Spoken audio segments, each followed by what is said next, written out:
خالق کائنات کا ہم پہ احسان عظیم کہ اس نے ماہ سیام کی بابرکت اور رحمت ساعتیں ہمیں نصیب فرمائی۔ یہ دن جو ہم نے گزارا ہے، یقیناً کل ہم نے شب جمعہ کے فضائل آپ کے سامنے پیش کیے کہ اللہ تعالیٰ مسلمان مؤمن کی مغفرت فرماتا ہے۔ تو رسول اللہ کا فرمان ہے کہ جمعہ اور شب جمعہ کے درمیان 24 ساعتوں کا فرق ہے، 24 گھنٹوں کا جو یہ فاصلہ ہے، اللہ تعالیٰ ہر گھنٹے میں 6 لاکھ گناہگاروں کو معاف کرتا ہے اور آتے جنت سے اللہ فرماتا ہے۔ یہ عام دنوں کی بات، سال بھر کی، اور روزہ ماہ رمضان کے اندر اس کی مقدار کتنی چلی جاتی ہے ذرا تقسیم خود کر لیجیے گا۔ عزیزان گرامی، جمعے کو اللہ تعالیٰ نے باقی دنوں کو بے فضیلت عطا کی ہے، اور اللہ تعالیٰ نے اس کے آج کے دن جو ہم نے گزارا ہے، اس کی ہر گھڑی کے اندر اپنے رحمتیں، برکتیں اور بخششیں رکھی ہیں۔ اور روایات میں ہے کہ اللہ تعالیٰ سے جب لوگ دعائیں مانگتے ہیں تو اللہ تعالیٰ کئی لوگوں کی دعاؤں کو مستجاب کرنا چاہتا ہے، لیکن روک لیتا ہے اور روز جمعہ کا انتظار کرتا ہے۔ جیسے جمعہ کا دن آتا ہے اللہ تعالیٰ ان کی دعاؤں کو قبول کرتا ہے۔ بادشاہت ہے نا، باقی دنوں میں بادشاہ دن ہے تو اس کی برکت بھی باقیوں سے زیادہ ہونی چاہیے۔ اور اس دن اللہ تعالیٰ جو ہے گناہوں کو معاف کرتا ہے، دعاؤں کو مستجاب کرتا ہے اور گناہوں کو مٹاتا جاتا ہے۔ آپ جو نیکیاں کرتے ہیں ان کو کئی گنا زیادہ شمار کرتا ہے۔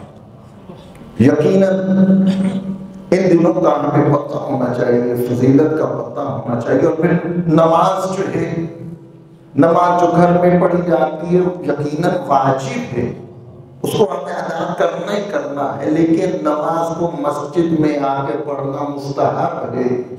یعنی ایک نماز جو آپ جماعت کے ساتھ پڑھتے ہیں اور ایک وہ نماز جو فرادہ پڑھتے ہیں تو وہ 50 فرادہ نمازوں کے برابر گنی جاتی ہے۔ حکم نماز پڑھ بھی لی ہے اور نماز ہو رہی ہے تو پھر سے اعادہ کرو، یقیناً اس کا اجر کئی گنا زیادہ ہے۔ عزیزان گرامی، حکم ہے کہ نماز واجب ہے۔ کیا حکم ہے؟ نماز واجب ہے۔ کوئی بھی شرعی احکام 5 چیزوں سے خالی نہیں ہے۔ جلدی سے یا واجب ہوگا یا حرام ہوگا یا مستحب ہوگا یا مکروہ ہوگا یا پھر مباح ہوگا۔ کوئی بھی شرعی حکم، کوئی بھی مسئلہ درپیش اگر وہ ہمیں ہمارے سامنے آتا ہے تو ان 5 شکلوں سے خالی نہیں ہے۔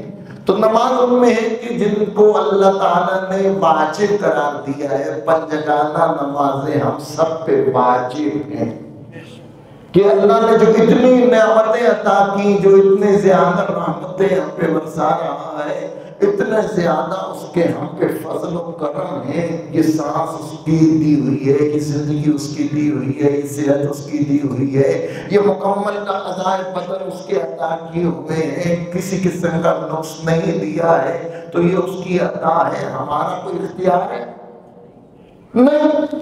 اور پھر رزق بھی دے رہا تو وہ اپنے میں سے دے رہا ہے، یہ بھی اس کا کرم ہے، ہم پہ ہمارا کوئی اختیار اور کوئی بس نہیں ہے۔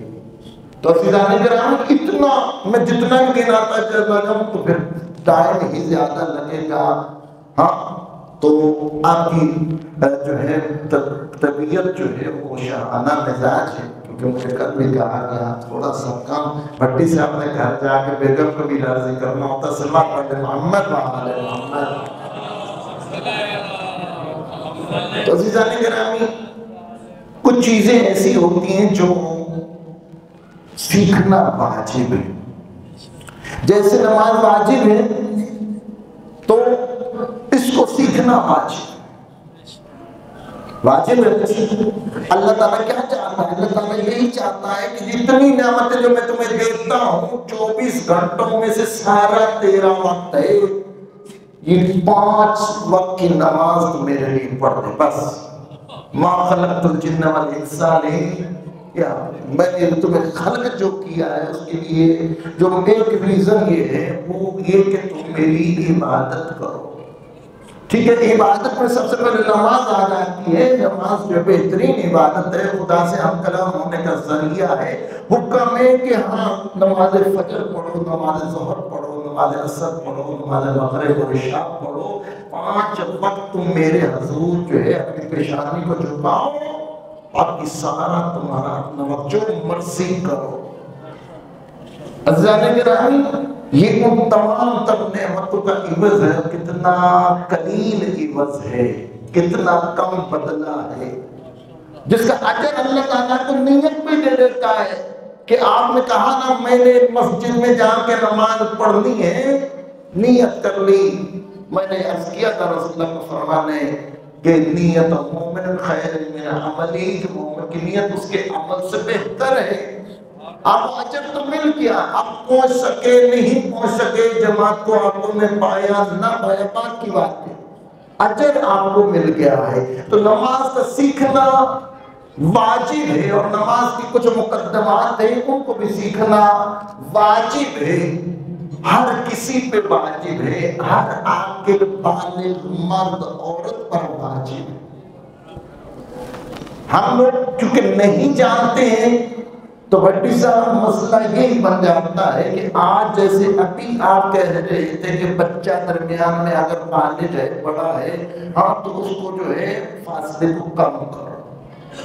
ہم لوگ خدا کی توفیق سے مسجد میں آ تو گئے، مسجد میں آ کے جماعت کے ساتھ پڑھنے کے ساتھ ہم نے جو ایک شوق ذوق دکھایا، ہمت کی، اپنے گھروں کو چھوڑا، اپنے دفتروں کو چھوڑا، اپنے آرام کو چھوڑا، آ تو گئے، لیکن طریقہ نہیں آتا نماز جماعت کے ساتھ کیسے پڑھنی۔ ایسی ہے، اگر اپنے ایمان سے بات بتاؤ تو پھر سلوات پڑھ لو کہ ہاں ایسے ہی ہے۔ آج ماہ سیام کا پہلا جمعۃ المبارک تھا، صفیں جو ہیں وہ سڑک تک تھی، جیسے ظہر کی نماز ہوئی، نماز جمعہ ادا ہوا تو وہ اس دروازے سے باہر کی صفیں ٹوٹ گئی، اور لوگ جو ہے جنہوں نے جلدی جانا تھا، کہیں پہنچنا تھا، کسی کو خدا سے زیادہ انہوں نے ٹائم دے رکھا تھا، وہ چلے گئے۔ ایسی کہہ سکتے ہیں کہ ہم خدا کرتے ہی وقت آیا کہ تم مسجد میں آئے ہو اور تم جو ہے خدا سے ہم کلام ہونے سے پہلے کسی اور کے ساتھ باتیں، خدا سے ہم کلام ہونے کا بزرگ کو یہ ذریعہ ہے نماز۔ ہاں چاہو جب بھی خدا سے ہم کلام ہونا چاہو تو نماز میں آ جاؤ، نماز پڑھو، گویا کہ آپ اللہ سے ہم کلام اور باتیں کر رہے ہیں۔ ٹھیک ہے، تو آپ جب چلے جاتے ہیں یقیناً کوئی اور خدا سے زیادہ مہم ہے تو وہیں جاتے ہیں، صفیں ٹوٹ گئی، صفیں ٹوٹ گئی، کچھ لوگ اس علم کے سامنے والے مقام پہ تھے تو کچھ دروازے کے باہر جو گرینری ہے وہاں پہ گرین بیڈ کے اوپر نماز پڑھ رہے تھے، لیکن جماعت یہاں تھی، امام یہاں پہ تھے، صفیں یہاں تک تھی، انہوں نے اپنی ہی صفیں بنائی ہوئی تھی، اپنی نماز چل رہی تھی، لیکن پڑھ جماعت کے ساتھ رہے تھے۔ عزیزان گرامی، اس کے اندر قوم کو سوال، وہ جو باہر پڑھنے والا ہے اس کو نہیں پتا کہ نماز اس طرح جماعت کے ساتھ نہیں ہوتی۔ نماز ہمارے یہاں اتصال شرط ہے، مگر یہ اتصال کیا بنا ہے؟ عزیزان گرامی، اتصال سے مراد یہ ہے کہ ایک دوسرے کے ساتھ جڑے رہنا، کہ صف کے بعد صف ہونی چاہیے، نہیں تو جماعت نہیں ہوتی۔ یہ دروازہ بند کر دیا جائے، سارے دروازے بند کر دیے جائے، مسجد پر ہو جائے نمازیوں سے، اور یہ دروازے بند ہیں تو باہر والوں کے ساتھ اتصال نہیں ہوگا۔ اگر یہ سیڑھیاں حائل ہو جاتی ہیں تو ہم نے وہاں پہ پاک وہ جگہ بنا کے بندے کھڑے کر دیے تاکہ جو نیچے کھڑے ہیں ادھر بھی اتصال ہو جائے، ادھر بھی ہو جائے، نیچے بھی ہو جائے، ٹھیک ہے۔ لیکن یہ چیز استعمال نہیں ہو رہی ہے کہ یہ کیوں انہوں نے بنا دیے؟ بھائی آپ کی نماز تاکہ جماعت کے ساتھ ہو سکے اس لیے زحمت کی گئی۔ اور پھر جو دروازے کے باہر ہیں سونے پہ سہاگا جو آتا ہے وہیں پہ کھڑا ہونا ہے کہ بھاگنا میں جلدی ہے جی، کہ جلدی سے باہر باہر کا ہو میں نے کہا جی۔ تو اب یہاں پہ کیا ہوا کہ دروازہ اور اس کے درمیان جب تک کوئی بندہ نہیں کھڑا ہوگا، اتصال نہیں ہوگا، باہر والوں کا اندر والوں کے ساتھ جب تک اتصال نہیں ہوگا ان کی جماعت کے ساتھ نماز نہیں ہوگی۔ عزیزان گرامی، پھر گرین بیلٹ میں جو چلے گئے آپ میں سے اکثر وہاں موجود ہوں گے کیونکہ ہر کوئی تو نہیں اول وقت میں آ کے یہاں پہ بیٹھا، تو ہمیں ان تمام تر مسائل کو سیکھنا ہے۔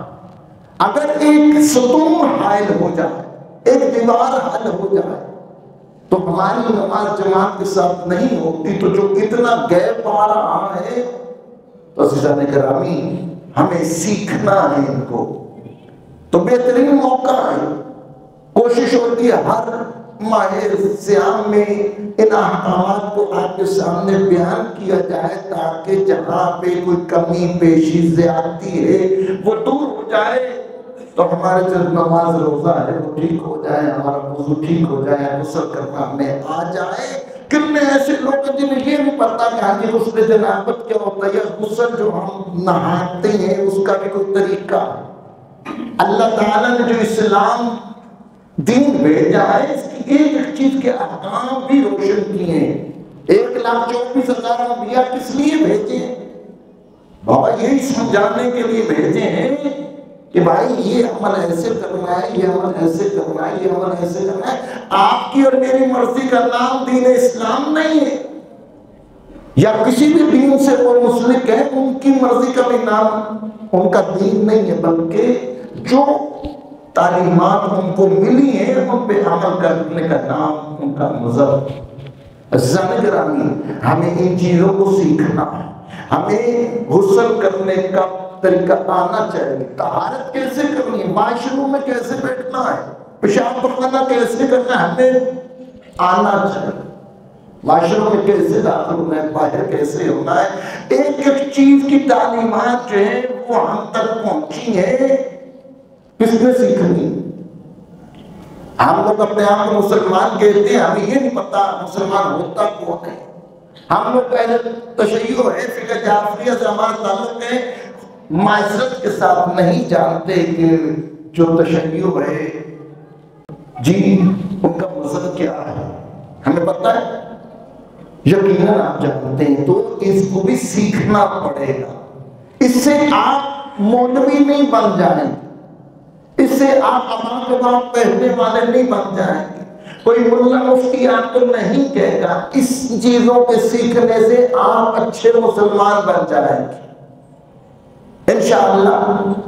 خدا خیر کرے گا، زندگی رہی تو میں کل سے ایک ایسے سلسلے کو شروع کروں گا، چاہے آپ کی طبیعت پہ گرا بھی گزرے تو ان چیزوں کو سیکھنے کے لیے ضرور تشریف لائیے گا۔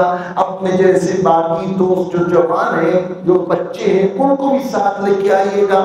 جو بزرگ حضرات آتے ہیں اپنی ملاقاتوں کو، جو چھوٹے بھائی ہیں ان کو ساتھ کھینچ کے لائیے گا کہ آج سے مولانا صاحب نے جو ہے وضو سکھانا ہے، غسل سکھانا ہے، نماز سکھانی ہے تاکہ ہمارا وضو ٹھیک ہو جائے، نماز ٹھیک ہو جائے انشاءاللہ۔ ٹھیک ہے، لیکن جہاں کمی پیش ہوگی وہ دور ہو جائے گی۔ پروردگار سے دعا ہے پروردگار ہماری عبادات کو قبول مقبول فرما، پروردگار اس کے بدلے میں اجر کثیر عطا فرما، تعلیمات محمد و آل محمد کو سیکھنے، سمجھنے اور اس پر عمل کرنے کی توفیق عطا فرما۔ اے پروردگار سوائے امام حسین کی کوئی غم دیکھنا نصیب نہ فرما۔ اے پروردگار امام زمانہ کو ظلم تعجیل عطا فرما، جتنے حاضرین بیٹھے ان کی آواز شریعت کو پورا فرما، جتنے بیمار ہیں شفاء کلی عطا فرما، جتنے پریشان ہیں پریشانیوں براہمیوں کو دور فرما، جتنے تنگدست سے تنگدستی سے نجات عطا فرما، جتنے مقروض ہیں ان کے قرضوں کو خزانہ خیر سے ادا فرما۔ اے پروردگار امام زمانہ کے ظہور میں تعجیل عطا فرما، ہمیں امام زمانہ کے امان و انصاف میں شامل فرما۔ اے پروردگار جیسا امام ہمیں دیکھنا چاہتے ہیں ہمیں ویسا بنا دے۔ اے پروردگار جناب زہرا کو ہم سے راضی و خوشنود فرما، روز قیامت شفاعت محمد و آل محمد نصیب فرما۔ ربنا تقبل منا انک انت السمیع العلیم۔ اے پروردگار آج کا افطاری کا اہتمام ملک صلوات علی محمد و آل محمد ملک تنویر حسین سعادہ صاحب کی طرف سے کیا گیا، پروردگار ان کی حوائج شریعت کو پورا فرمائے۔ اے پروردگار ان کے بچوں میں امن، شانتی اور طول عمر عطا فرما، ان کے گھر میں پیار و محبت کی فضا قائم رکھے۔ پروردگار ان کے رزق میں برکت عطا فرما، ان کے مشکلات کو دور فرما، ان کے مرحومین کے درجات کو بلند فرما۔ اے پروردگار حاضرین کے تمام جتنے حاضر بیٹھے ان کے مرحومین کے درجات کو بلند فرما۔ اے پروردگار ہمارا خاتمہ بالخیر خاتمہ بالایمان فرما۔ آپ سب سے گزارش ہے کہ اپنے اپنے مرحومین کے لیے اور سعادہ صاحب کے مرحومین کے لیے اور ان تمام مومنین مومنات اور جن کا کوئی فاتحہ پڑھنے والا نہیں ان کے لیے خصوصاً ادارہ جو سے معاملین جو اس دنیا سے جا چکے ہیں تبصرہ فاتحہ اپنے تبصرہ اخلاص کی تلاوت فرمائیں۔